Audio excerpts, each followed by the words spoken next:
અનંત અનંત ભાવ ભેદથી ભરેલી અનંત અનંત નિક્ષેપે વ્યાખ્યાની છે. સકલ જગત હિત કારિણી હારિણી તારિણી ભવાબ્ધિ મોક્ષ ચારિણી પ્રમાણી છે. ઉપમા આપ્યાની તમારા ખવીતે વ્યર્થ આપવાથી નિજ માપાઈ મેં માની છે. અહો રાજ ચંદ્ર બાળ નથી પામતાય જીનેશ્વર તણી જાણી તેણે જાણી છે. ગુરુરાજ તણી વાણી જાણી તેણે જાણી છે.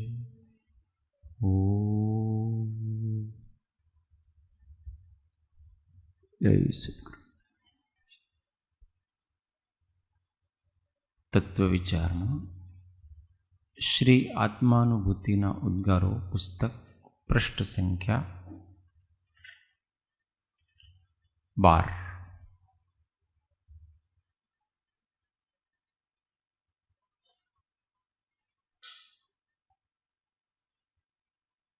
ઓમ તારીખ 12/3/1957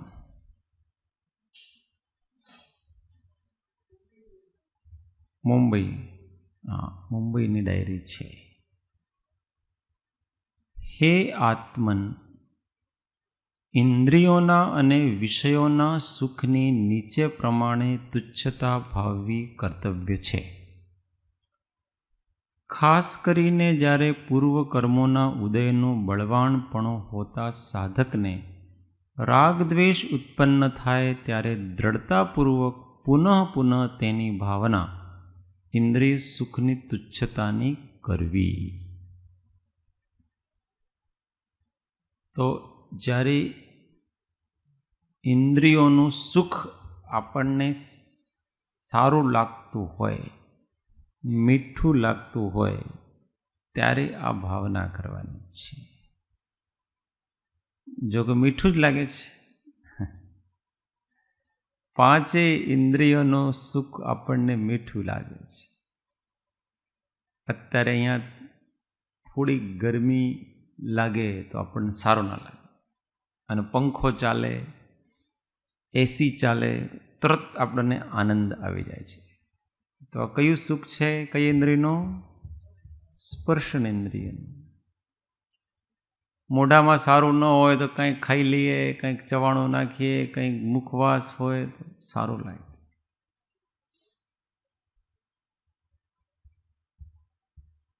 કઈ ઇન્દ્રિયનું સુખ છે? કંઈક ગંદી વસ્તુનું ગંધ આવતી હોય તો આપણને આમ સારું ન લાગે, સુગંધ આવતી હોય તો સારું. કઈ ઇન્દ્રિયનું સુખ છે? પછી સારા દ્રશ્યો સારા લાગે. આ ભાઈ રૂપાળા છે, આ બેન રૂપાળી છે, આ વસ્તુ સારી છે, આ પુસ્તકનું ઘણું સારું કહેવાય છે. તો આપણે એક મનમાં કલ્પના આકાર રૂપની કરી રાખી છે. એ કલ્પના અનુસાર હોય તો સારું, એ કલ્પના અનુસાર ન હોય તો સારું.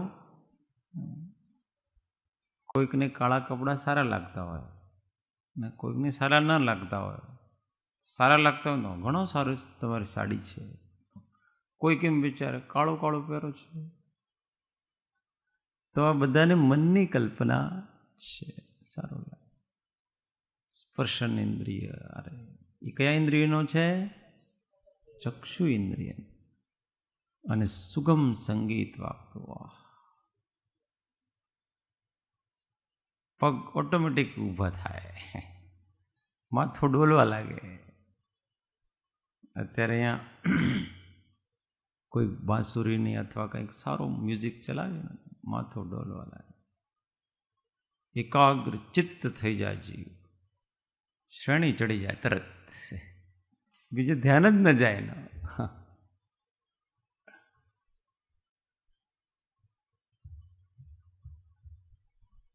તો જ્યારે આ વિલાપ લાગશે ને તમને, સંગીત વારાંગનાઓના ગાયન અને નૃત્ય વિલાપ જેવા લાગે, ત્યારે સમજવો કે અંદરનું સુખ કંઈક આવી રહ્યું છે.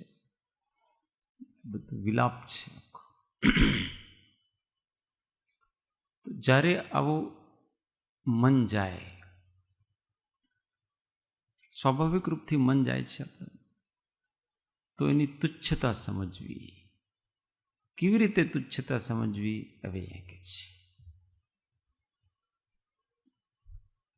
એટલે આ જ્યારે પૂર્વ કર્મો બળવાન હોય ને ત્યારે આપણ જાણીએ છીએ કે આ બરાબર નથી, છતાં એમાં આનંદ આવે,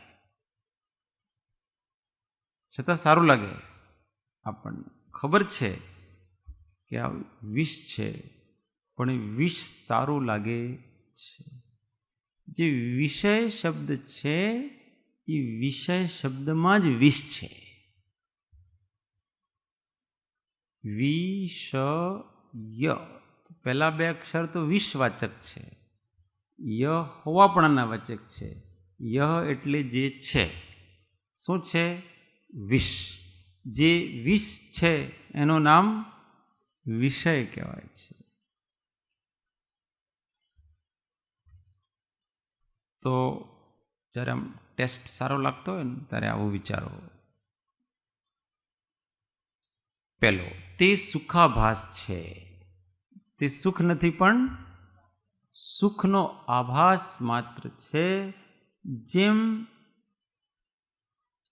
મૃગ જળ દેખાય છે, એ જળ નથી પણ જળ લાગે છે. પણ આ તો આમને સંવેદન થાય એનું શું?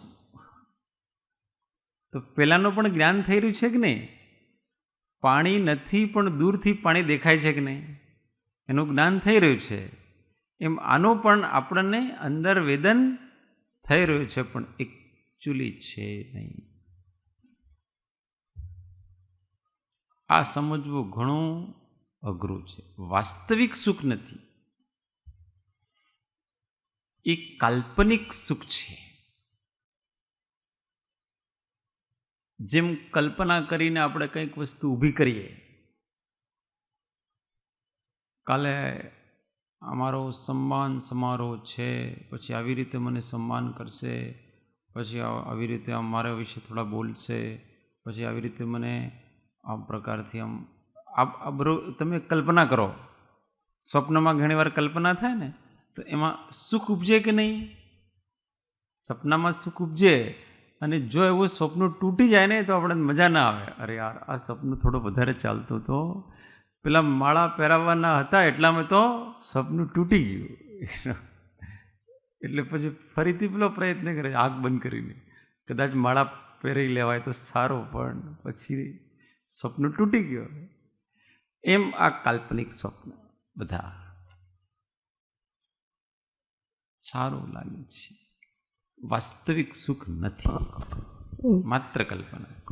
આજે ભૈયાજી બેનને સવારે વહેલી સવારે સ્વપ્ન આવ્યું હતું કે આપણે યાત્રામાં છીએ, સારું છે. અને બધા છીએ સાથે, અને મને કે છે તમે 24 ભગવાનની સ્તુતિ બોલો વિષ્ણુની. તો એ બોલવાને ગઈ ને ત્યાં તું હું ભૂલી ગઈ. યાત્રા તો પૂર્વમાં તમને ભણકારો થઈ ગયો તો સારું છે. એવા સપના સારા. સપનું કોઈ પણ સારું નહીં, પણ જો થોડોક ન મામા કરતા કેણો મામો સારો, તો સારા સપના. ને કલ્પનાઓમાં તો વિચાર, સપના જોવા નહીં. ક્યારે લોકો સપના જોયા કરે, દિવસમાં વિચારે. સ્વપ્ન કલ્પનામાં માત્ર પોતાના અહંકારની જ પુષ્ટિ થાય છે, બીજું કોઈની પુષ્ટિ નથી થતી. સપના જુઓ.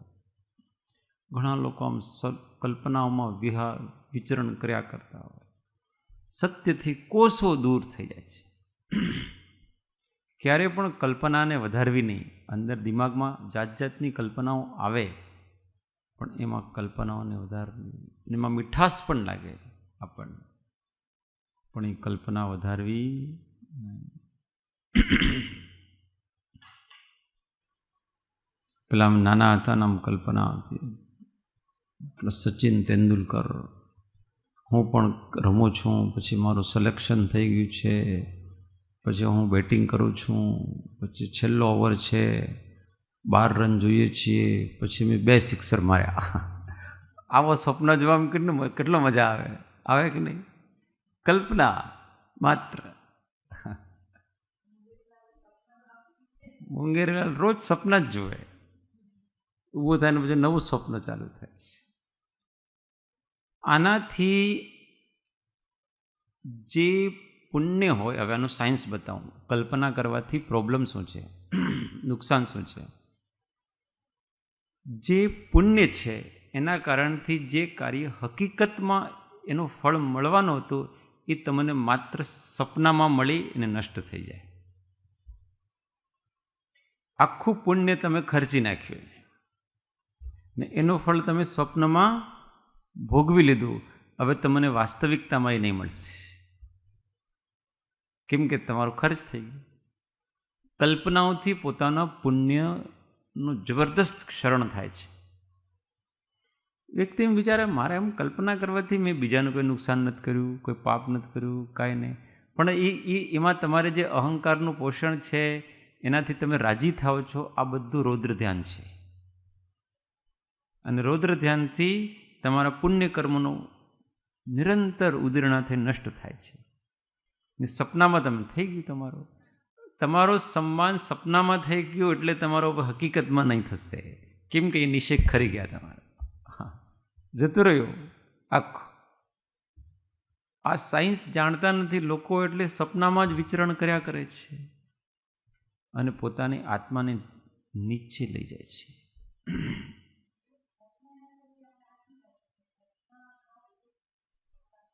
એ તો એને અંદર વાસનાઓ છે ને, એટલે સપના આવે છે.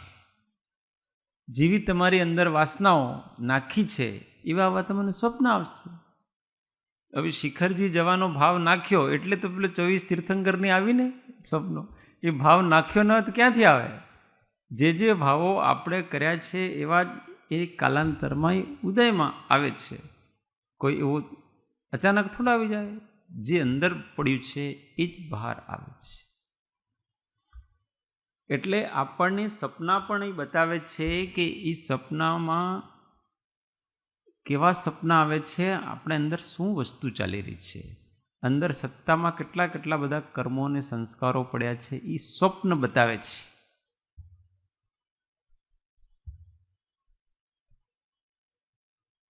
સારા સપના આવે તો ઘણું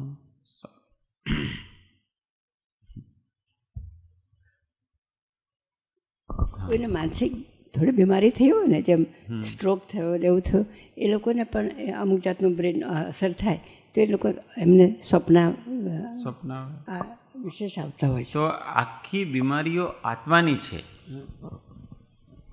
એ તો એને જે માનસિક સ્ટ્રોક લાગ્યો છે એના નિમિત્તથી અંદર જે સંસ્કારો પડ્યા છે એ આવે છે. અંદર સંસ્કાર હોય ને તો કેવી રીતે આવે? આવે જ નહીં. આત્મામાં સંસ્કાર છે.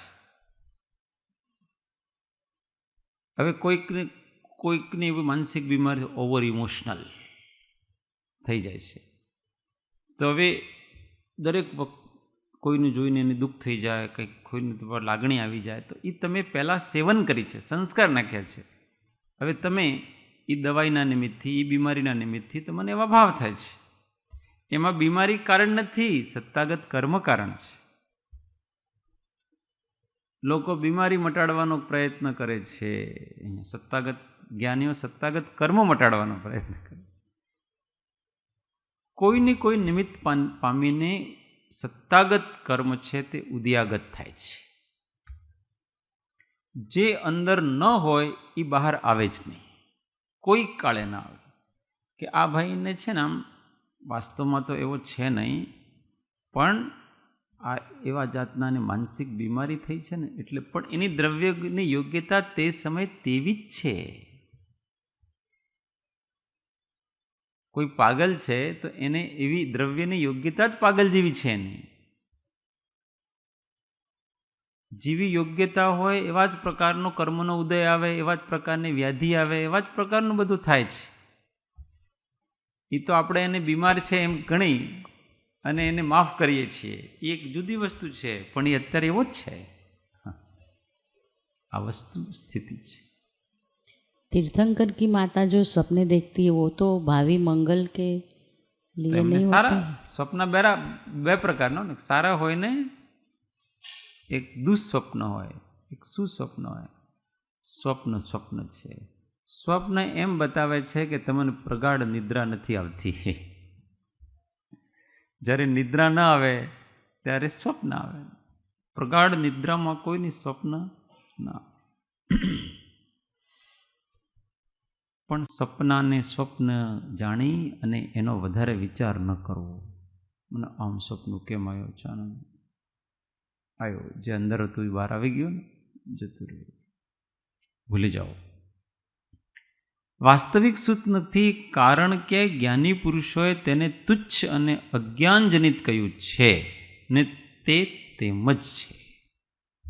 જ્ઞાની પુરુષોએ કહ્યું છે અને એ છે, પણ એમ જ આપણે અનુભવથી પણ વિચાર કરી શકીએ છીએ કે એ તુચ્છ છે ને અજ્ઞાનજનિત છે.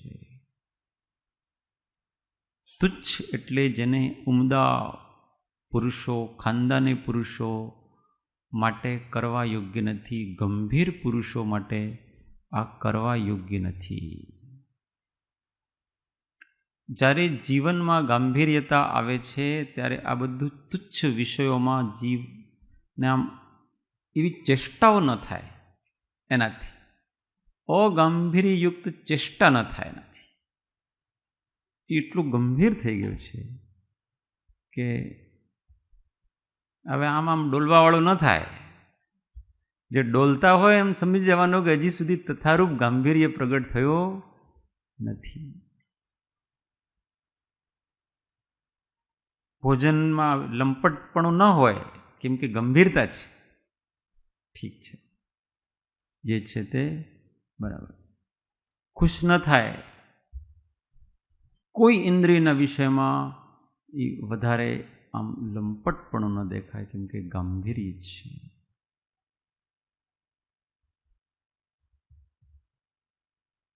એટલે મહાત્મા પુરુષોની ચેષ્ટાઓ કંઈક જુદા પ્રકારની હોય છે. ભાવાતિરેક પણ નહીં અને કંઈ દુઃખ વિષાદ પણ નહીં, એકદમ શાંત, ગંભીર, પ્રસન્ન અને સહજ. આ ચારેય વસ્તુઓ હોય છે. શાંતિ હોય છે, ગંભીરતા હોય છે, પ્રસન્નતા પણ હોય છે અને સહજતા પણ હોય છે. બધા ગુણોમાં ગંભીરતા એ સૌથી મોટો વિશેષ ગુણ છે. ઘણા બધા ગુણો ડેવલપ થાય અને વ્યક્તિત્વ અંદરથી ભારી થાય ત્યારે એક વિશિષ્ટ પ્રકારનું ગાંભીર્ય પેદા થાય છે.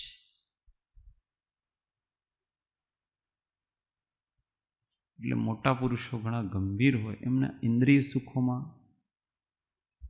એવી ચેષ્ટાઓ ન કરે.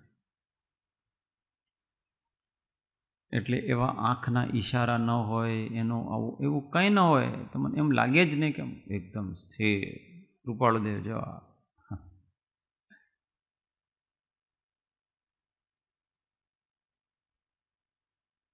એટલે નાટક ન થાય,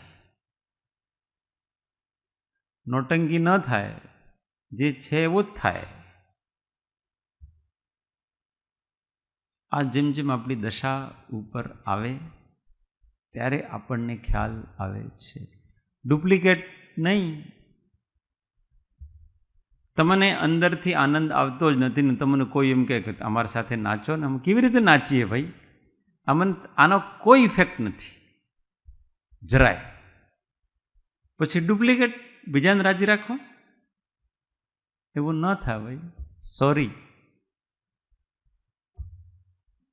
કોઈ પ્રણય કરાવે તો ઠીક છે, પરેચ્છાચારીને દુઃખ છો ને શોખ છો, પણ એવું ન થઈ શકે ને. અંદરથી ડુપ્લિકેટ અમે અભિવ્યક્તિ ન કરી શકીએ.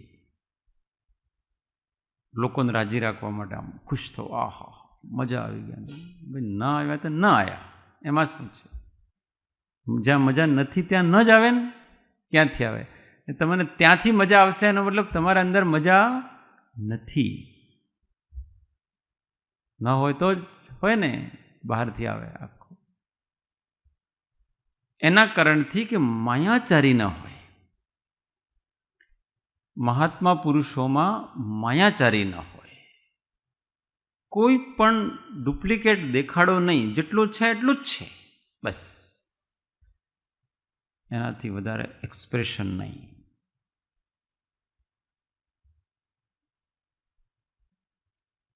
જબરદસ્તી બીજાને દેખાડવા માટે ન વચન હોય ન એક્સપ્રેશન હોય. જેમ છે એમ છે. એટલા માટે આ ઇન્દ્રિય વિષયોમાં એટલું બધું લંપટપણું હોતું નથી, એમ વિચારો. બીજું કહે છે કે તે પરાવલંબી છે, પ્રત્યક્ષ રીતે જ પરાધીન છે. કે પરાવલંબી છે બીજાના. કેમ કે એના માટે શું શું જોઈએ? ઇન્દ્રિયો પૂર્ણ અને સબળ હોય તેમજ ઇષ્ટ ભોગો ભોગવવાની અન્ય અનુકૂળતા હોય તો જ તે સુખનો અનુભવ થઈ શકે છે. ઇન્દ્રિય સુખનો અનુભવ કરવા માટે સૌથી પહેલાં તો ઇન્દ્રિયો જ જોઈએ. એ સબળ હોય તો. જોવું છે પણ આંખ બરાબર નથી તો શું કરો? પછી સામે દ્રશ્ય સારા હોવા જોઈએ. દ્રશ્ય સારું હોવાનો તો દેખાય તોય મજા આવે નહીં. એમ ઘણી બધી. અને પછી તે સમયે આપણી રુચિ પણ હોવી જોઈએ, ઉપયોગ પણ ત્યાં હોવો જોઈએ. ઘણીવાર વિષય સામે હોય ને આપણી રુચિ જ ન હોય તો આપણે આનંદ ન લઈ શકીએ. સારી એવી મૂવી જોતા હોય ને અચાનક સમાચાર મળે और તમારા ઘરના અમને એક્સિડન્ટ થઈ ગયું, કેટલો રસ પડતો હતો, ત્યાં રસ સુકાઈ જાય. કેમ? હવે રુચિ કઈ? રુચિ ફરી. એમ ઘણી બધી ઇન્દ્રિય સુખમાં પરાવલંબીપણું છે. ખૂબ મહેનત કરવી પડે છે. લાવો ને પછી એનો બરાબર મઠારો ને પછી આ કરો ને પેલું કરો ને, એટલામાં તો એના મજા જ જતા રહે છે. કંઈક સારી વસ્તુ ખાવાની ઈચ્છા થઈને બજારથી લાયા ને પછી એને સુધાર્યું ને પછી ફ્રીજમાં મૂક્યું ને પછી સારું આમ કર્યું, એટલામાં તો પેલો જે ઇન્ટરેસ્ટ હતો એ જ ગાયબ થઈ ગયો. એનો આખો જતો રહે છે. ઇન્દ્રિયોનું સુખ માત્ર આગળ આગળ ચાલે. એને જેવો લેવા જઈશું ને એ દૂર થશે. એનો જેમ જેમ ભોગ કરીએ તેમ તેમ એ દૂર દૂર થતો જાય છે. કોઈક વ્યક્તિનો તમને ખૂબ જ ઇંતજાર છે, મળી જાય પછી ખતમ. 10 વર્ષ પછી દીકરો અમેરિકાથી આવ્યો, મળ્યો 2-5 મિનિટ પછી મમ્મી કે અચ્છા તો અત્યારે ફ્રેશ થઈ જાય એટલે એના રૂમમાં જતો રહે. પછી એમ કે હવે તું ઊંઘી જા, તો બરાબર આરામ નથી કર્યો, બીજાને ન જવા દે, એ પણ અંદર ન જાય. આખો દિવસ એને મળે નહીં. છતાં એને એમ છે કે અમેરિકાથી ઘરે છે, તો તે અમેરિકામાં એના રૂમમાં જતો હોય. કાલ્પનિક સંતુષ્ટિઓ છે માત્ર આખી. જ્યાં સુધી વસ્તુ ભોગ નથી ત્યાં સુધી જ એની લાલચ રહે છે.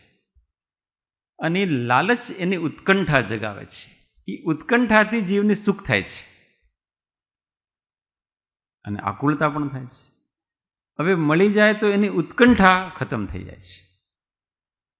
એટલે ઉત્કંઠતાથી આકુળતા થતી હતી, વ્યગ્રતાથી એ વ્યગ્રતા મટી ગઈ, એના સાથે એનું સુખ પણ મટી ગયું, બધું મટી જાય છે ત્યાં, ખતમ. કોઈ પણ ઈચ્છા પૂરી કરવી નહીં.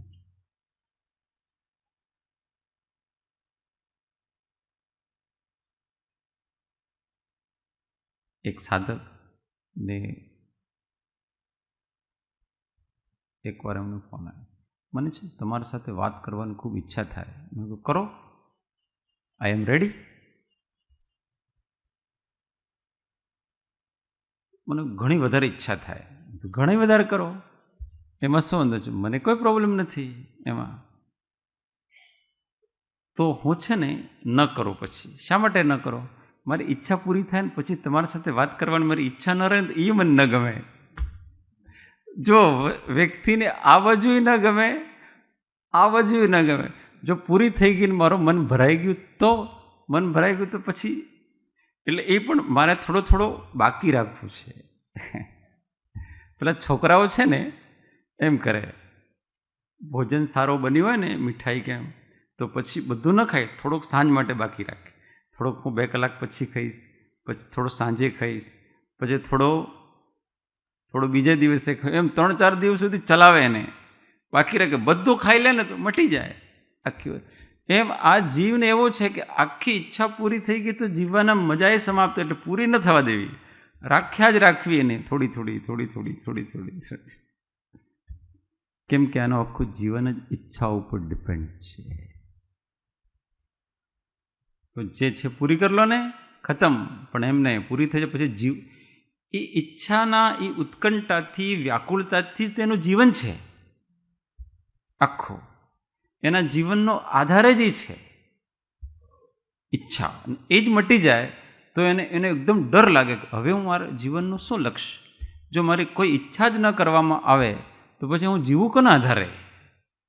આ તો મારો આધાર હતો આખો. એમ મહાભારતમાં કર્ણ એમ કે છે, કૃષ્ણજી જ્યારે યુદ્ધના જસ્ટ પહેલા એમને બતાવે કે પાંડવ તુમ્હારે ભાઈ હૈ और तुम सबसे बड़ा भाई हो. तो कि अर्जुन मेरा भाई है? हाँ, अर्जुन तुम्हारा छोटा भाई है. तो हमने कहा कि ये बात बता करके आपने मेरे जीवन का ध्येय और मेरे जीवन का सुख सब कुछ छीन लिया. तो ऐसा क्यों भाई? ये तो अच्छी बात है. मैं तो अर्जुन की ईर्ष्या से ही तो आज तक मैं जीवित था कि एक बार हमारा युद्ध में सामना होगा और मैं उसको हराऊंगा, बस यही मेरे जीवन का आधार था. अब मेरी उसके प्रति वो प्रतिस्पर्धा का भाव ही चला गया. अब वो मेरा छोटा अनुज है. अब तो मेरे जीवन का कोई लक्ष्य नहीं है, बिना लक्ष्य का हो गया, क्योंकि उसकी ईर्ष्या ही आज तक मुझे जीवित रखी हुई थी. एक दिन मैं उसको जीतूंगा और दुनिया को बता दूंगा कि अर्जुन नहीं, मैं इस संसार का सर्वश्रेष्ठ धनुर्धर. ये मेरे जीवन का ध्येय था. बस अर्जुन को हराना, वो समाप्त हो गया. अब तो दुर्योधन का नमक खाया है, उसके लिए हम मर जाएंगे और हम अर्जुन को मार भी नहीं सकते.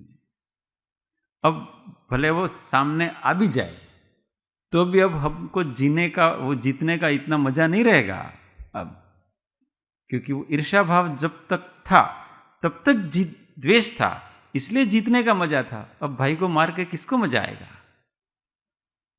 ये व्यक्ति के जीवन में जब कषाय चली जाती हैं तो भी घबराता है, इसलिए कषायों के साधन नए तैयार करता है कि आ आधार जतो रहेशे, આપણે આંખ જતી રહેશે, પછી આપણે કેવી રીતે મજા લઈશું? તો એ કાન તૈયાર કરે, કાનથી વિષય ગ્રહણ કરીશું. કાન જતા રહ્યા, માન લો આંખ પણ જતી રહી ને કાન પણ જતા રહ્યા, તો આ પદાર્થોનો અનુભવ હું કેવી રીતે કરીશું? પછી સ્પર્શથી કરે બધા. ये जो एकेंद्रिय जीव खड़ा है वो 5 इंद्रियों के विषयों को एक इंद्रिय से ग्रहण करता है. क्यों? क्योंकि इसके अंदर पांचों इंद्रिय के विषय को ग्रहण करने की इच्छा है और उसको वो एक ही इंद्रिय से पांचों इंद्रियों के विषय ग्रहण कर रहे हैं। एम न समझवा का पंचेंद्रिय ने विषय નું सेवन नत करते, ये पांचों इंद्रियों के विषयों का सेवन केवल एक स्पर्शन इंद्रिय के द्वारा करते।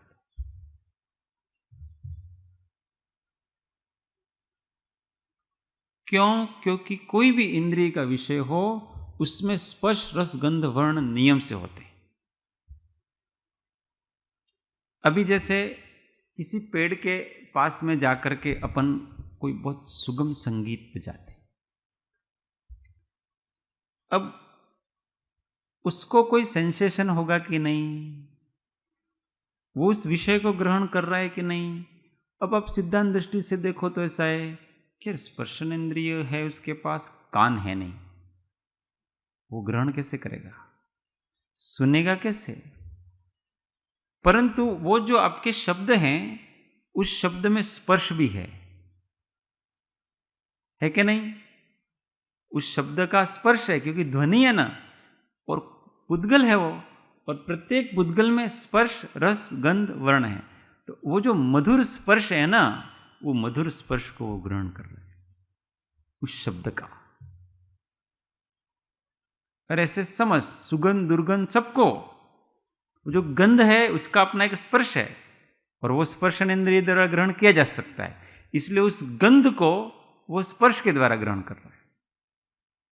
पांचों इंद्रियों को वो, इसलिए जो अंधे वगैरह होते हैं जन्मान, उनको देखना, उनके कान बहुत सक्रिय होते हैं, वो किसी के पद चाप से पता लगा लेगा कि ये व्यक्ति आया है, ऐसा चलता है वो, ये व्यक्ति, उसको बहुत ज्ञान हो जाता है कान से वगैरह। तो ये सब विषयों का ग्रहण जीवों को, अगर इच्छा समाप्त हो जाए तो विषयों को ग्रहण ही नहीं कर पाता, और जब विषयों को ग्रहण ही नहीं कर पाता है तो दुखी हो जाता है। क्यों? क्योंकि उसको विषय ग्रहण से ही सुख लगता है, जबकि वो काल्पनिक सुखाभास है।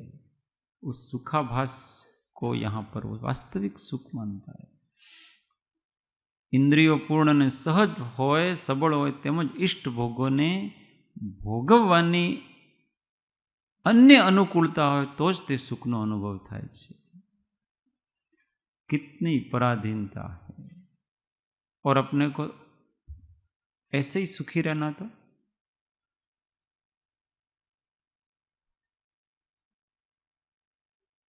कुछ मत करो, बोलो भी मत, हिलो भी मत, सोचो भी मत,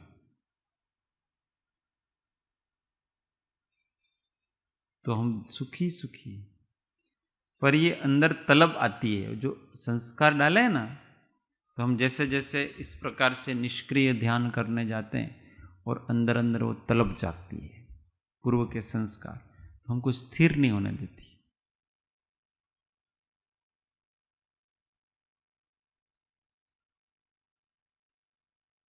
એટલે વારંવાર વિષય રહિત આત્માનો આનંદ લેવાનો પ્રયત્ન કરો।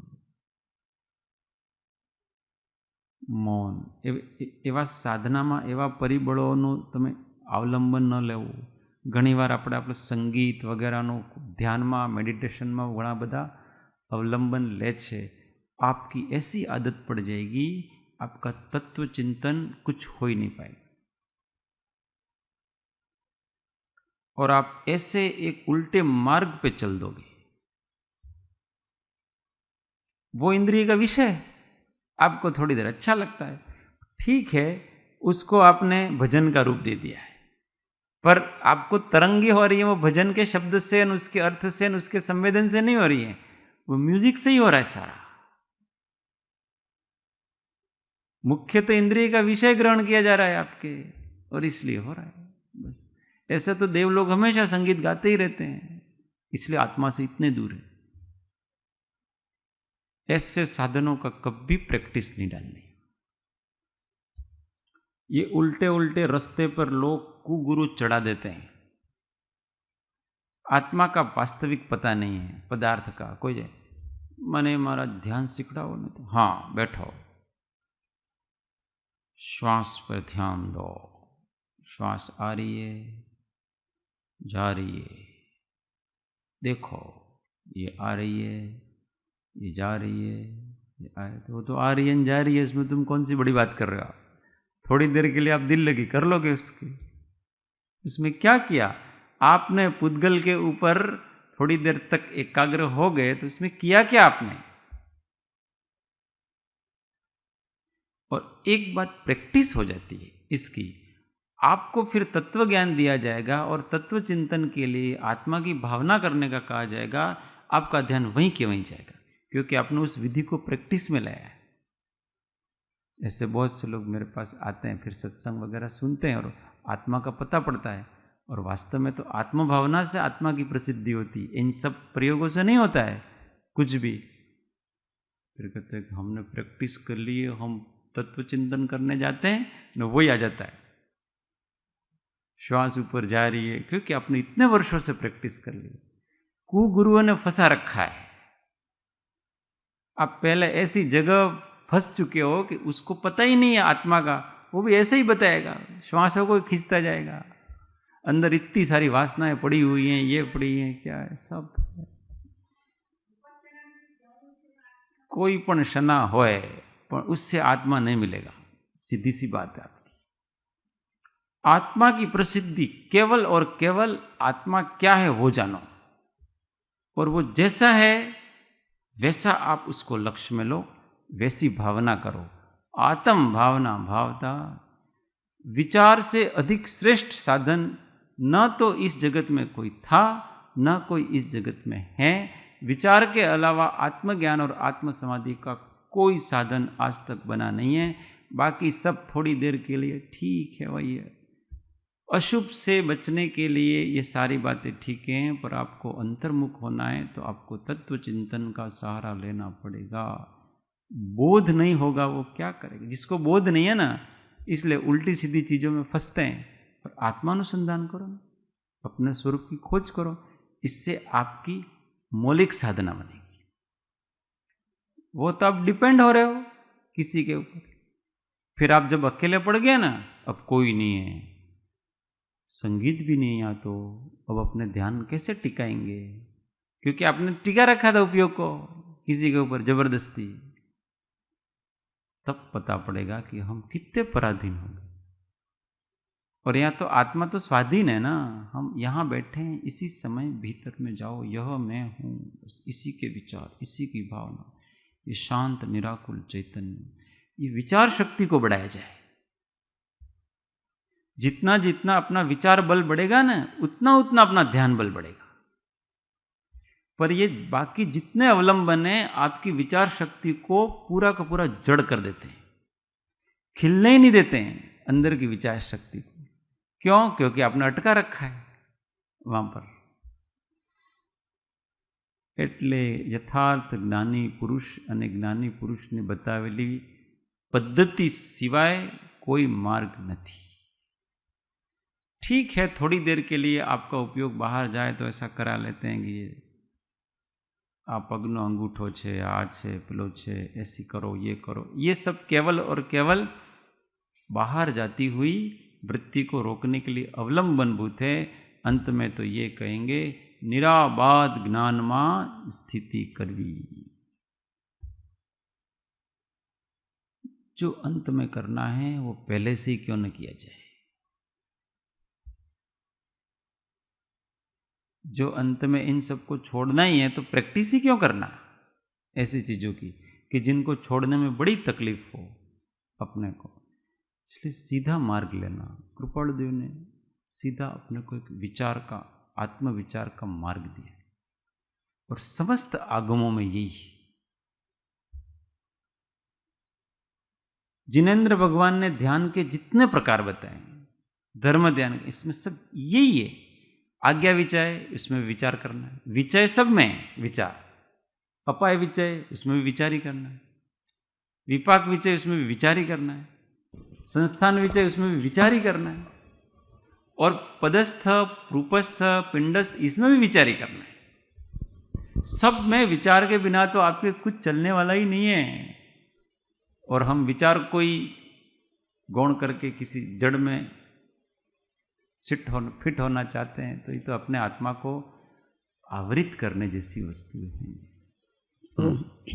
जो साधना सोपान जो अपनी पुस्तक है वो मैंने पढ़ी, लेकिन जो उसके पीछे के दो जो है आत्मा विचार और आत्मा साक्षात्कार, वो दो जो चैप्टर है वो बहुत अपने उपयोग के लिए बहुत अच्छा। आपने जो बताया उसमें आत्मविचार का महत्व और आत्मविचार करना उसका बहुत अच्छा अंतिम साधन है।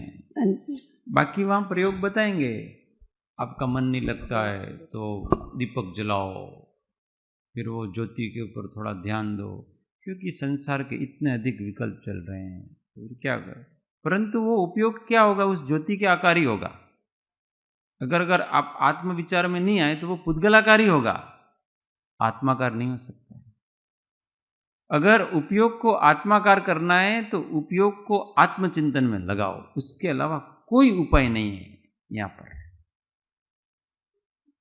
इसलिए इन सब पद्धतियों को छोड़ करके आत्मविचार किया जाए, तत्व विचार, हर एक समय अपने स्वरूप का अनुसंधान किया जाए। इस समय मैं कौन हूँ, मेरा सच्चा स्वरूप क्या है, ये कषाय जागी तो क्यों जागी, किस कारण से जागी, विचार करते जाओ और समझ समझ करके अपने स्वरूप में लीन होते जाओ। इसके अलावा कोई उपाय दूसरा, लोगों को ये थोड़ा कठिन लगता है, इसलिए फिर दूसरी चीजें बताते हैं। अच्छा तुम्हें जाप कर दो, तुम्हें ये कर दो, ये सब दिल लगी करने जैसा ही है। मात्र सीधा मार्ग बताओ। अब सोचो, अब दुखी हो, सोचो क्यों दुखी हो। इतना सारा मन इधर लगाओ ना इधर लगाओ ना, ऐसा करने की क्या जरूरत है आपको। ये तो सोचो तुम दुखी क्यों। तुमको पता पड़ेगा तुम्हारे दुख का कारण वो मात्र कल्पना था। बहुत गहराई में जाओ। जीव सोचना नहीं चाहता है, आत्मा को जरा भी कष्ट देना नहीं चाहता हो। તમે મને એવો प्रयोग बताओ कि बस મને આમ आनंद આવી जाए, तो वो तो प्रयोग बताएंगे। हाँ भाई घर पे जाना, टेप रिकॉर्डर चालू करना और सुनना, तेरे को बहुत आनंद आएगा। और ऐसा कर करके फिर वो उसके अधीन कर देते। अपन भी ऐसा यहाँ होता है ना, जैसे बड़ा महोत्सव वगैरह ऐसा होता है, अच्छा चल रहा है, अब उसमें लाइट चली गई तो सबके भाव बिगड़ जाएंगे, क्योंकि वो सारा चल रहा था वो म्यूजिक के ऊपर था। उसके सारे भाव, उसकी सारी तरंगे, वो सब उस म्यूजिक के ऊपर डिपेंड किया। અત્યારે જ આપણે આમ સારો એવો આરતી ચાલતી હોય, મ્યુઝિક થીને વગેરે, અચાનક બંધ થઈ જાય, પછી આપણે भाव જ न बने। क्यों? क्योंकि आपने उसकी आदत डाल दी है। आदत मत डालो ऐसी, किसी के ऊपर डिपेंडेंसी करो ही मत। अपने उपयोग को हम केवल आत्मविचार, तत्व विचार के द्वारा ही स्थिर करेंगे। कोई नहीं होगा तब जाकर के जंगल में भी हम सुखी रह सकते, नहीं तो हम सुखी नहीं रह सकते। नहीं तो ત્યાં લઈ જશો મોબાઈલ, ध्यान तो પેલો આમ કાનમાં પેલો રાખીને જ ध्यान કરે છે લોકો। अब जब तक आपके कान में कुछ न कुछ बाहर का प्रवेश कर रहा है, तब तक आप कैसे आत्मा का ध्यान कर सकते हो, ये तो बताओ। असंभव चीज है। पर वर्तमान में मॉडर्न मेडिटेशन वाला लोगों को भी यही चाहिए, उसको भी इंद्रिय आनंद चाहिए, अतीन्द्रिय आनंद उसको भी नहीं चाहिए, मनोरंजन उसको भी चाहिए, इसलिए वो मनोरंजन बताएंगे। भाई जैसे ग्राहक हो गए वैसे ही दुकान में चीजें रखी जाएगी ना, जिसकी ज्यादा बिक्री होती है वही चीजें रखेंगे तो लोग। हमको आत्मज्ञान प्राप्त करना है तो इस इंद्रिय सुख को उपेक्षित करके गहराई में जाओ तत्व चिंतन के द्वारा और ठहरो।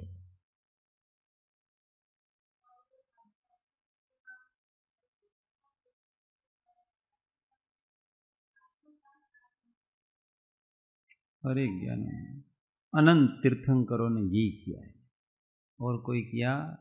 ये तो क्या है कि वर्तमान में वो मूल मार्ग है उसका लोप होगा तो अनेक प्रकार के मार्ग निकल बद्दा फसावे। पहला कोई दार्शनिक 108 प्रकारनी ध्यान विधियों, अब ध्यान की कोई विधि नहीं होती, बस जैसे जैसे मन में आया वैसी वैसी विधि निकल गई। वो जैसे जैसे उसको थोड़ा ऐसा करने से थोड़ा अच्छा लगा तो ऐसा, किसी को श्वास को धीमे धीमे लेने में अच्छा लगा तो उसने वो विधि बताई, किसी को श्वास को जोर जोर से लो तो इसमें एकाग्रता है तो उसने वो विधि बताई, किसी ने ऊपर चढ़ाया तो वो विधि बताई। सब ने अपनी अपनी कल्पनाएं कर रखी है सारी। कोई किसी में चांद की तरफ देख करके किसी दिन एकाग्र हो गया तो चांद का ध्यान, पूर्णिमा के दिन चंद्रमा को देखो, ये ध्यान है। આવ્યા ધ્યાન હોય નવા નવા પ્રકારના ધ્યાન છે તો મને ખબર જ નથી કેટલા પ્રકારના ધ્યાન છે, अनेक प्रकार। अब उसको वो तरंग उठ गई थोड़ी, उसकी तरफ देखो, वो चांद का ध्यान। क्या चांद का ध्यान? ये चैतन्य चंद्र साक्षात है, उसकी तरफ आओ ना, वहां चांद की तरफ जाने की कोई जरूरत नहीं, पर फोर्सफुली ऐसा उपदेश करने वाला कोई है नहीं, इसलिए लोग प्रवाह में बहते हुए, कुछ पता नहीं है कि हम कहाँ जा रहे हैं। मजा आवे छे, बस मजा तो अनादिकाल से ले रहे हो, यही तो कर रहे हैं, और क्या कर रहे हैं, मजा ही तो ले रहे हैं अपन दूसरे। अब मजा लेना छोड़ो, गंभीर हो, शांत हो, विचारो कि ये मैं कौन हूं, ये सुख और दुख आते कहां से हैं, ये दुख क्या है, ये सुख क्या है, मैं क्या हूं, इन सब का स्रोत कहां है, ये कर्म का उदय आता कहां से, विविध विविध प्रकार के भाव हैं, आते कहां से, इसका कारण क्या है, सब पे बहुत गहराई से विचार किया जाए।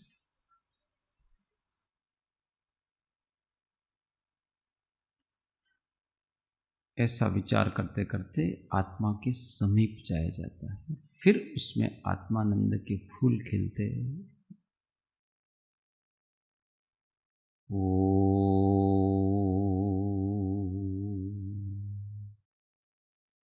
सुख धाम अनंत सुसंत चहि, दिन रात्र रहे ध्यान मही, पर शांति अनंत सुधामय जे, प्रणमो पद तेवर तेज, ओ प्रणमो पद तेवर तेज। बोलो महावीर स्वामी पंच परमेष्ठी परम कृपाळु सद्गुरु सब संतन की, शुद्ध आत्मदेव की जय। ओ